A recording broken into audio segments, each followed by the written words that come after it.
నువ్వు మంచిగా ఉన్నావా? మంచిగా ఉన్నానండి. ఇప్పుడు మీది ఏ ఊరు? హైదరాబాదే. ఎడబుట్టి నువ్వు? హైదరాబాదే. బొంబాయి కాదా? కాదండి. ఓ ఏమైనా బొంబాయి అనుకున్న పాడే, అందుకని ఇంత మంచిగా తేలిగేస్తుంది నీకు. అవును. జోగిపేటకి వచ్చినావు కదా నువ్వు, ఎందుకంటే మా జోగిపేట పెళ్లి తర్వాత జోగిపేటకి వెళ్ళారు. పెళ్లి తర్వాత జోగిపేట. ఇప్పుడు పెళ్లి సంబంధం అని తిరుగుతున్నారు అందులో మ్యాట్రిమోన్లా. ఇది సెకండ్ పెళ్లి అండి.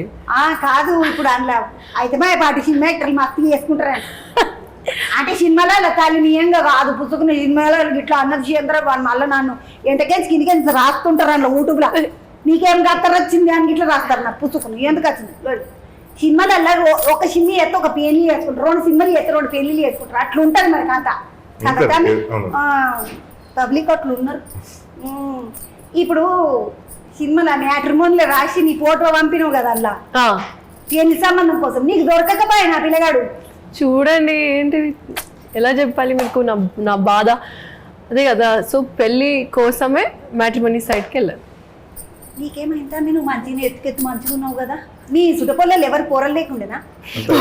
అందరూ చుట్టూ అంటే మా ఇంటికి రావడం కూడా భయపడుతున్నారు. ఎవరిని ఆడపిల్లలు, మా చుట్టాలు ఎవరైనా ఆడపిల్లలు మా ఇంటి పంపించాలని కూడా భయపడుతున్నారు. ఎందుకంటే పుసుకుమని సంబంధం అడిగేస్తామేమో, తెలిసిన వాళ్ళ దగ్గర అడిగితే వాళ్ళకి ఏం చెప్పాలో తెలియదు కదా. అందుకనే పెళ్ళి అయ్యేదాకా ఎవరిని పంపించొద్దు అని చెప్తూ ఉంటారు. మామూలుగా కంపెనీలలో పని చేసేటోళ్ళకు నెలకు 20-25 వేలు వచ్చేటోళ్ళకి ఏమో మస్తు సంబంధాలు వస్తుంది. గవర్నమెంట్ నౌకరీ చేయబడుతుంది, అంతకనం చేయబట్టినాక ఇప్పుడు గవర్నమెంట్ నౌకరీ చేసేటోడు దొరికిండా అంటే ఆడున్నా లచ్చనే పోయినా లచ్చనే. అంటే ఆడవిల్లలు దిక్కు మాట్లాడుతున్నా నేను. ఇప్పుడు మా ఇంట్లో ఆడవిల్లు ఉన్నది, మేము పెళ్లి చేయాలంటే మేము ఏం చూస్తాం? ఆడు ఉన్నా పోయినా వాని పేరు మీద ఏమన్నా ఉన్నదా? దీనికి పిల్లలకి ఇట్లకి కొడితే వెనకడికి రేపటికి రావాలి. గవర్నమెంట్ కొలువున్నాక నీకు ఎందుకు పిల్లలు దొరకకపోయింది? అంటే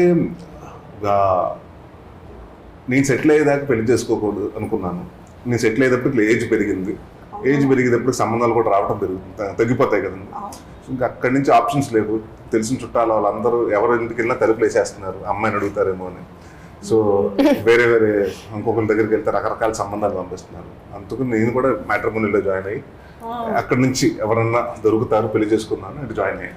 మా ఊళ్ళో కొయ్య వెరిగిన ఒక పిల్లు ఉన్నది, మంచిగా పొడుగా అంటే పొడుగు ఉంటుంది, చాలా బాగుంటుంది. నువ్వు రా, నీకు చేస్తాము. ముద్దుగా పొద్దుగా లేవగానే తాటి కళ్ళు తెచ్చి పెడతారు, కోడి మంచిగా నాటుకోడి కూర వండి పెడతారు. అల్లుడు వస్తే మాత, ఎందుకంటే మాత అల్లుడు వచ్చిందంటే మస్తు మర్యాద చేస్తారు. రాత్రికి మంచి నెత్తి తలకాయ కూర వండి పెడతారు. సాయంత్రం కాగా ఇంత కాలుష్యం వస్తారు, ముద్దుగా ఉంటుంది. మర్యాదలు ఇట్లా బాగుంటాయి. మా దిక్కు సంగారెడ్డి దిక్కు చేసుకోగా మంచి సంబంధం మస్తు పొడు. అవమ్మ నిన్ను అడుగు మర్చిపోయినాను, ఇంత వనం పెరిగినావు కదా. నీవు చిన్నగా ఇప్పుడు ఏమన్నా ఏద్దురా నెత్తి మీద? మాకు ఇప్పుడు చెట్లకి ఎత్తాం మేము ఎరువు.